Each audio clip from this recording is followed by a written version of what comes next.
Hello అండి, welcome to our channel Akhil home style cooking. ఈరోజు మన వీడియో వచ్చేసి సాఫ్ట్ దోశలండి. మెత్తటి స్పాంజ్ దోశలు అయితే చేస్తున్నాను. అప్పటికప్పుడు చేసేసుకోవచ్చు, పప్పులతో పని లేకుండా. ముందుగా ప్రాసెస్లోకి అయితే వెళ్ళిపోదాం. ఫస్ట్ వచ్చేసి ఒక మిక్సీ జార్ అయితే తీసుకుని దానిలోకి 1 కప్పు వరకు ఉప్మా రవ్వ అయితే వేస్తున్నానండి. చూసి ఈ రవ్వను ఒకసారి అయితే గ్రైండ్ చేసేయాలి.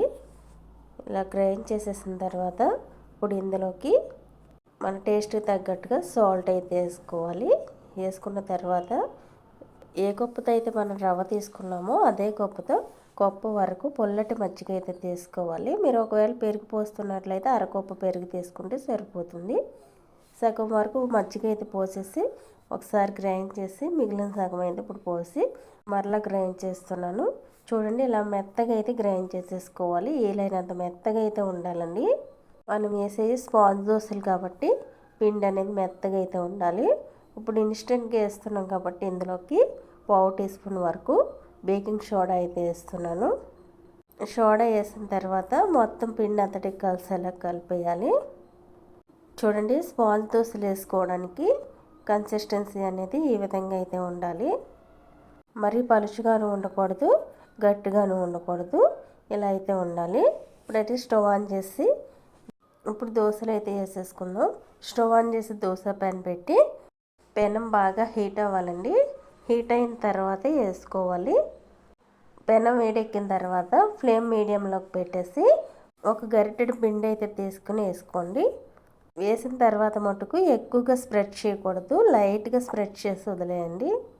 అప్పుడే దోశలు మెత్తగా సాఫ్ట్గా అయితే వస్తాయి. చూడండి, దోశ వేసిన తర్వాత ఇలా చిల్లులుగా అయితే వస్తాయి. ఫ్లేమ్ మీడియంలో పెట్టి కాలవ్వాలి. ఇప్పుడు దీనిపైన మూత పెట్టేస్తున్నాను. ఆవిరి మీద ఉడికిస్తున్నాను ఈ దోశని.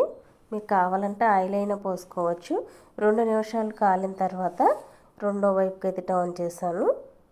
రెండో వైపును కూడా 1 నిమిషం పాటు కాలనిచ్చి తీసేస్తున్నాను. ఇప్పుడు మనం నెక్స్ట్ దోశ వేసేటప్పుడు కూడా పెనం బాగా హీట్ అవ్వాలండి.